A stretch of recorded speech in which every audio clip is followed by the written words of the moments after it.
All right, we're going to go over the basics of Performer right now, so I'm going to review this. If you have any questions, let me know. Here we go.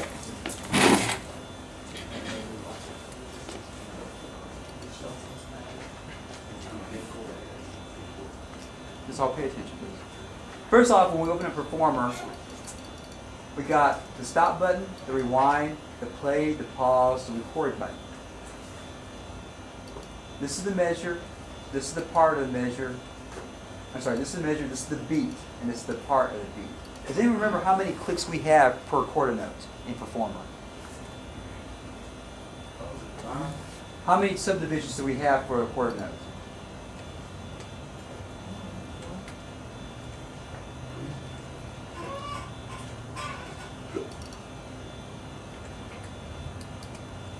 $480. What that means is that I have 480 different separations in there. That's how good of quantizing that I would have in there. So that means this sequencer is really accurate in a lot of ways. The other really cool thing is down here is I got the time. So I want to say, well, I got 30 seconds. That's how many measures I'd have to play for those 30 seconds to get that. And this is really good if you want to know exactly if you're making like commercials or you're making cuts for anybody here radio communication that makes cuts for radio? Any bumper music? Okay. If you did, that's something that you can use. I've had folks do that before. They need 15 seconds of time or 10 seconds of time for that. Over here is the tempo. So I can either use the scroll bar to go up or down with it. And if I want it to be exactly, I say I want 160. I can type that in there. Look from that point. All right. Basic recording is that I got this record bullet here. Whatever track that's on, that's the track it's going to record. So I'm on track 1, and because we're using the JV30, JV31, that means I need to have the keyboard on what? What MIDI channel? MIDI channel 1. MIDI channel 1. When I use the default patch, I can come pick a different sound. So let's say I want an organ sound. So see how that changes that sound? But I'm going to go back to piano. So what I'm going to do is I'm going to do a real simple 4-measure piece with this program. Right? So I'm going to hit stop. I'm going to put on the magic finger, which basically waits for me to play a MIDI event and starts recording. The other option I have is I have a metronome. I can turn the metronome on. If I double click on the metronome, the little box comes up. And then I can pick a different sound if I want to. With that. But for today, I'm going to have the metronome off, and I'll keep it relatively easy. So here we go.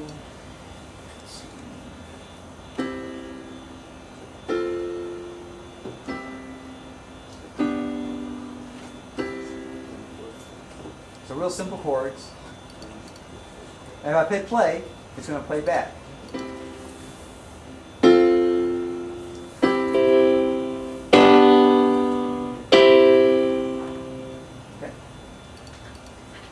Hit rewind. I'm going to hit this on MIDI channel 2. That means the keyboard needs to be on 2. Keyboard needs to be on 2. And the contrabass will be.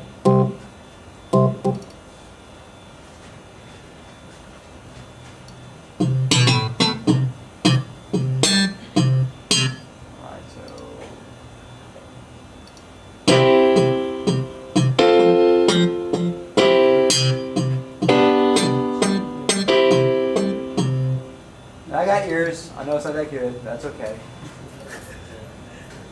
I'm going to MIDI channel 3. I'm going to pick a lead. Put this on MIDI channel 3. I'm just going to have a synth.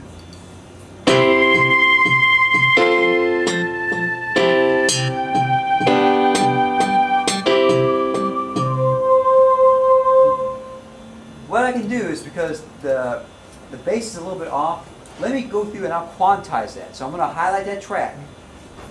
I'm going to highlight this track, go into region and say quantize. And I'll quantize it today, and that'll be fine. Let's see if that makes it a little bit tighter.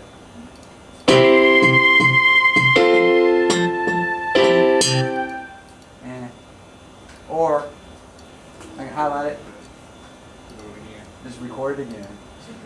Don't if you can quantize it and mess it up too. You can quantize and mess it up. And again, the way quantizing works is this. If I have a quarter note, that means it's going to have 4 separations. If I have eighth note, that means I have 8 separations in there. And also there's things called triplets, which I don't want to get into much, but there's also triplets, and then you have 7 against 5 if you want to use some weird math along with it. So let me just do it again, and I'll just play all this.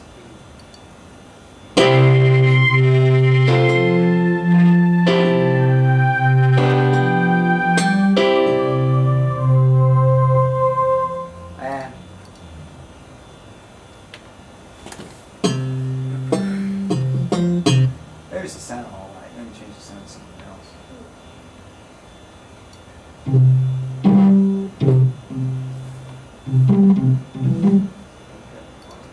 And what I'm going to do also up here while this is going on, I can look at the chords as it's playing. That way I can know what they. So I got the C chord, the F chord, C chord, G chord, C chord. So that's going to help me know what to play as well. So let me hit the chord.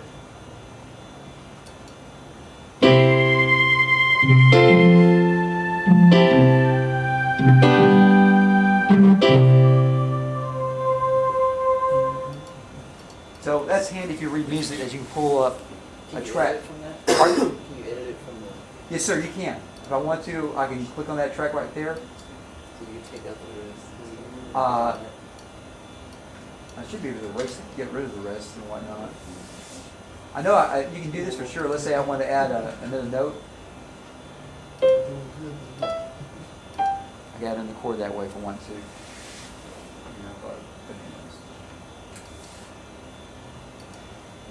All right, and now finally for the drum track, which everybody wants. We're on MIDI channel 10. MIDI channel 10 is the drum track, so that means that we have the keyboard on MIDI channel 10 as well. And what we're going to do is the third button over. This is the loop overdub button. And what I want to do is I want to do a 4-measure loop. And I can type the numbers into here. Or once I see it here, I can move it to anywhere that I want. But we'll do 1, 2, 3, 4 full measures. Okay. And I'm gonna have the overdub button on. What does that do? The overdub button. Chords on the tray. But then the chord over you. Yeah, it layers notes to the track. It isn't, instead of recording over it, it layers the notes over it. Okay. So instead of having to do this, I can just do one track at a time. So I'll start off with the kick drum, and we'll see what happens. And if I want, well, I won't turn the metronome on right now.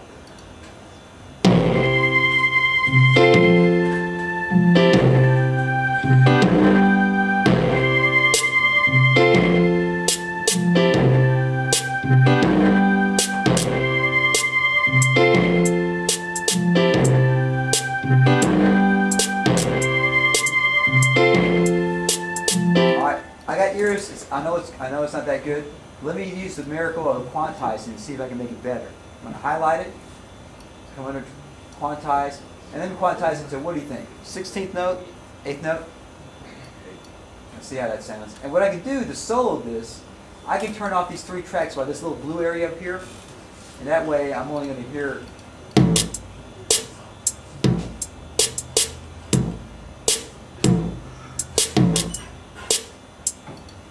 Kind of interesting. Let's see if it works.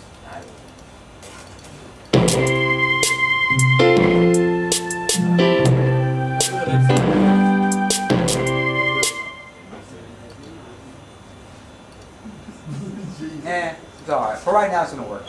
I'm going to highlight what I want here, and I can either loop it, or what I usually do is I cut and paste. So I'm going to copy this. Put the cursor where I want, and hit paste. And then now if I play back the track.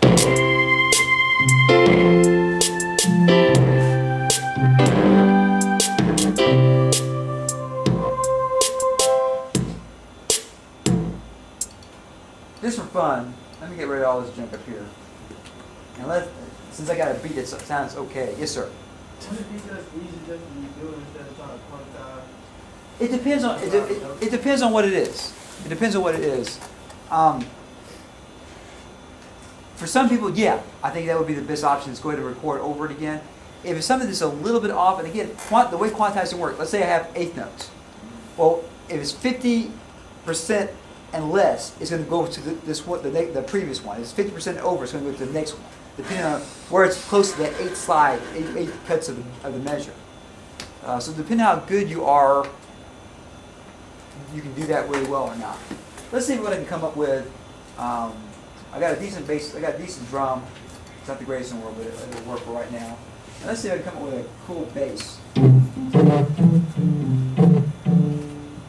the sound maybe to something else. See like this.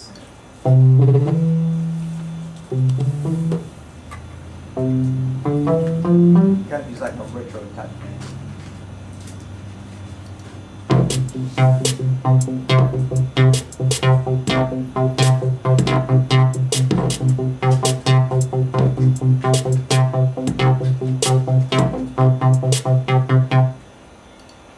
Okay, and then let's say I do something different, some type of pad or something like that.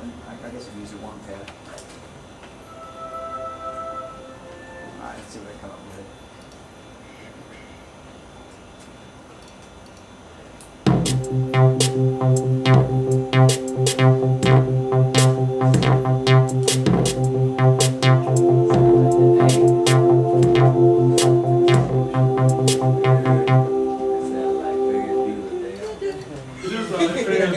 Does it really? Walking downstairs. Walking down the stairs? That's a classic movie. Breakfast Club.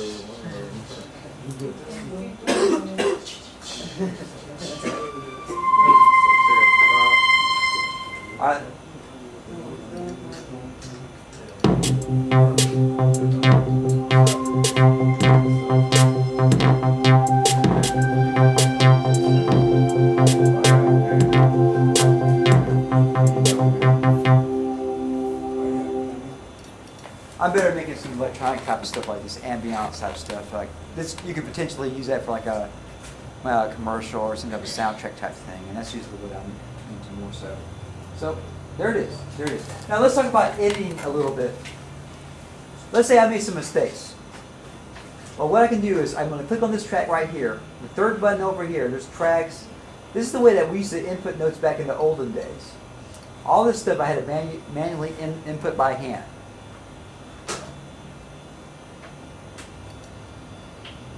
Here's the piano, what I call the piano roll. And in the piano roll, I can do some really cool things. I can highlight a set of notes and I can move them. I can just move one. I can make one longer. And the way I do that is over here, there's this number for the beats things. If you want to move really small durations, put it on the very lowest one. That way I can make it really small if I want to, or I can make it really long.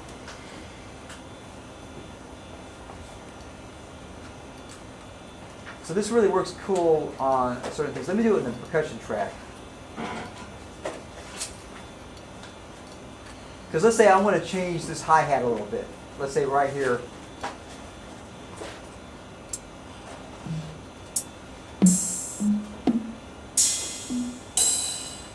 Let me change it to a ride. And let's hear how that sounds.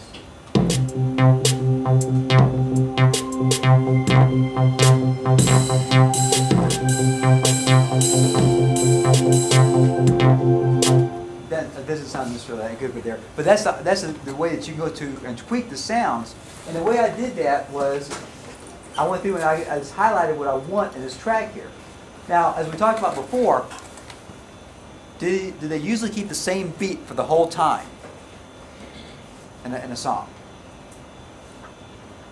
Usually not. They usually change it up somehow. Even if it's the same basic beat going on, they'll change the timbre. They'll change a tone color. Like you go from, like your percussionist, right? You go from, let's say the hi-hat, right, to like a ride cymbal. I mean, they all have different functions, right?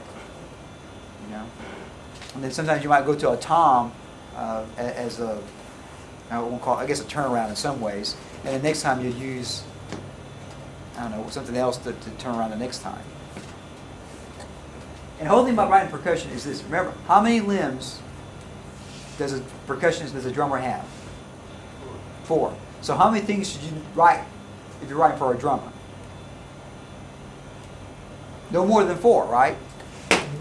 And even most of the time, probably 3 things are going on. You might have 5 if you have a cymbal crash lasting for a while, but you know, that's about all that's really all they can do. And unless you have like a group of ethnic percussion players and whatnot, then you can do a lot of fun, interesting things.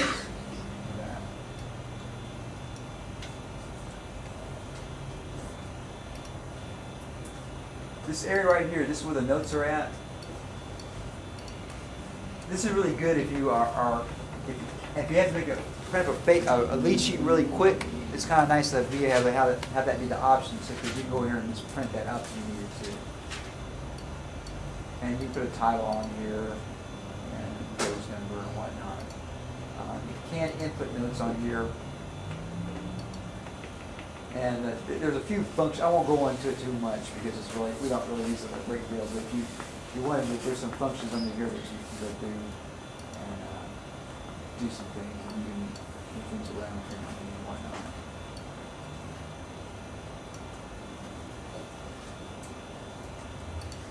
And you can move a note up.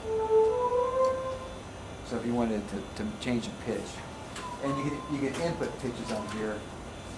Unfortunately, I haven't used this really to erase stuff very much. I mean, theoretically, I should be able to just click on something that I don't want, and I can hit delete. So I mean, I can get rid of stuff if I want to, like that. So that is a cool way to go through and edit some things.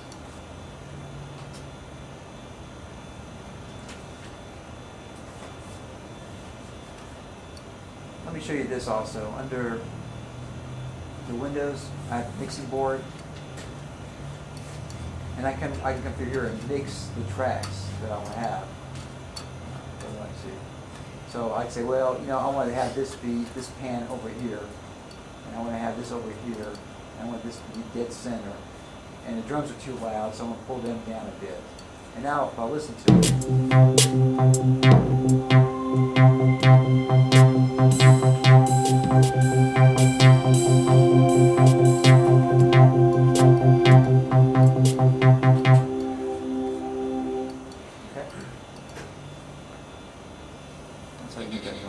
Now, let me show you one thing is this, because I know some of you guys like to listen to this at home, is that what you can do with the Mac and PC is that this will play in Windows Media Player. This will play in QuickTime if you're on the Mac. So one thing about this, to make sure you get the right sounds, and I know this is a little bit, it's not too hard to do, but it's a little bit cumbersome to do, is you click on the track that you got. So I got this track here. I'm going to click on this, the second button here. And what I'm going to do is I'm going to insert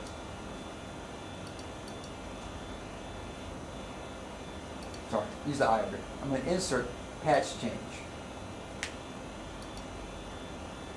And whatever's over here is already highlighted for you. So you just input that, then you just hit return on the keyboard, and that puts it in there. That way it's going to be locked. When we say this is a MIDI file, it's going to remember that. So you just have to do that for every track. Insert, patch change.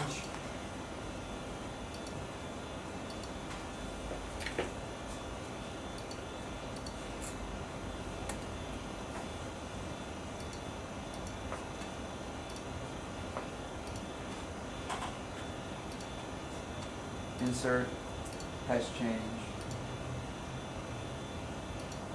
You just do that for every track or just for every piece of chunk of recording?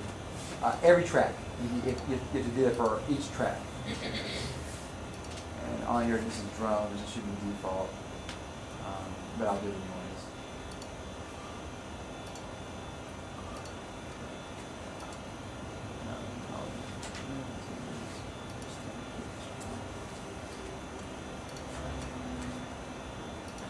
So I'll play it back.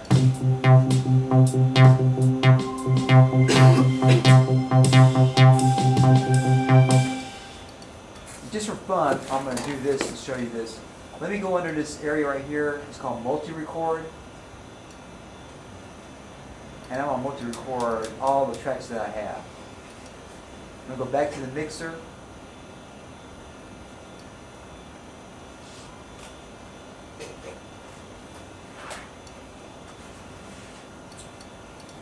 Get those tracks going. If I hold down shift on the typewriter, all those are going to be there. And what I'm going to do is I'm going to do a studio fade out. Hopefully. So let me hit record. Yep. You know what I forgot to do?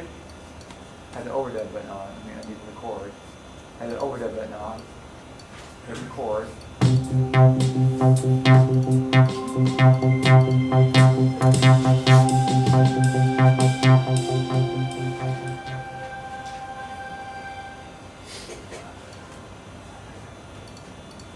And now, I can turn off the multi-record. And now I should have a studio fade out when I go through and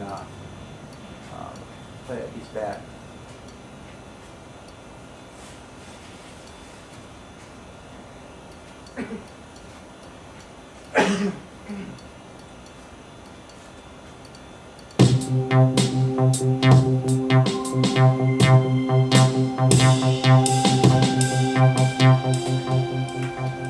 See how that faded out?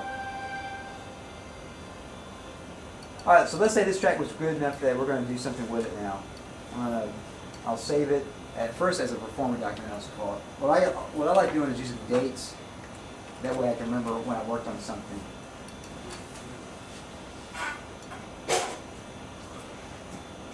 Alright, then the next thing I'm going to do is I'm going to go under normal, and I would say save as, and save it as a standard MIDI file. And this is .mid.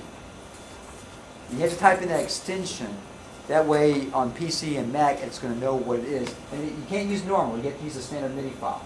Then it's going to give you a couple of options. Format 1 is what you want. And go ahead and expand the loops if you have loops. So basically if you use the default it's going to be fine. It's the format 1. Okay? And let's see just for grins that actually did that.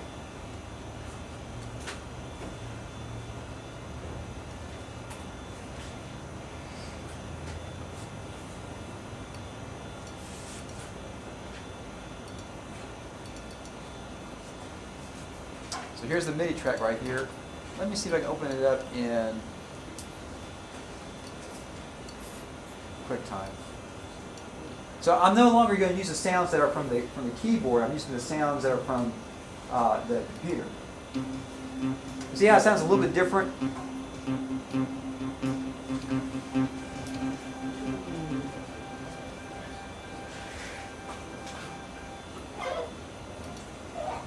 That MIDI file now, and unfortunately, this is really a shame.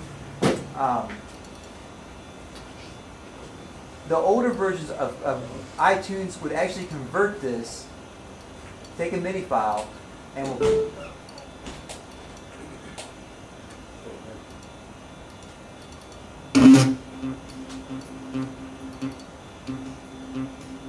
and I could actually have made that go under convert to MP3 and actually use desktop.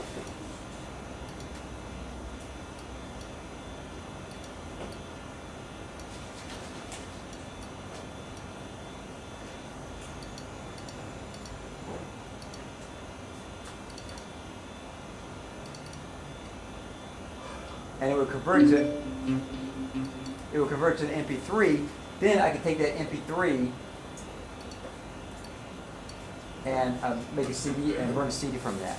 But the newer versions of QuickTime unfortunately don't do that. So you can find of iTunes. So if you find a version that's version 4, 7, and before, like version 7, version 6, version 5 won't do it, but version 4 will do it, and you can still find it out there.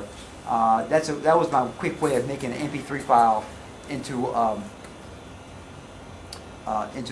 CD. And that was a quick way of doing that. Okay. Well, I think that's a good 25 minutes of me talking to you. So that's Performer in a nutshell.